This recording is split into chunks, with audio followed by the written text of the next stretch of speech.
In today's video, I'm going to teach you how to navigate through QuickBooks like a pro, specifically focusing on accessing and managing payment methods. If you're someone who wants to streamline your financial tracking, or if you're just getting started, this guide will walk you through the essential steps. So let's dive right in. First, you'll want to head over to QuickBooks.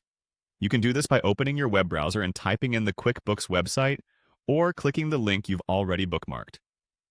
Once you're on the home page, you should see the familiar QuickBooks dashboard, which is your central hub for managing all things financial in your business. From here, we're going to focus on the settings, where a lot of customization magic happens.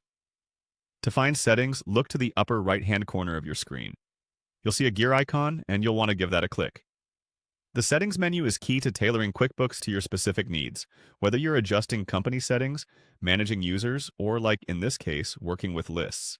Next, once you have the settings menu open, navigate to See All Lists. This section is incredibly handy as it houses several crucial components, everything from your chart of accounts to payment methods, which is exactly what we're looking for today. Once you're in the All Lists section, the next thing you'll want to do is find and click on Payment Methods. The Payment Methods page is an integral part of managing how transactions are handled in your company. Whether you're accepting credit cards, checks, or other forms of payment, this is the section that gives you control over how these transactions are classified and reported. With the Payment Methods page open, go ahead and look for the option that says Run Report.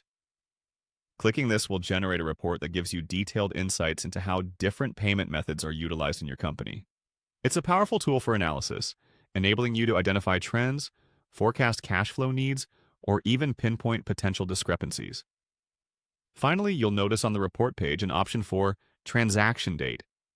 Clicking here allows you to filter transactions by date, so you can tailor your reports for specific timeframes, whether you're looking at a particular quarter, year, or any custom period you need. This function is particularly useful for accountants and financial analysts who need to present data-driven insights with precision. And there you have it, a straightforward journey through QuickBooks to better manage your payment methods and reports. This not only helps in keeping your finances organized, but also plays a pivotal role in strategic planning for your business. With this newfound knowledge, you're well equipped to make informed financial decisions. Thanks for joining me today, and I look forward to seeing you in the next video.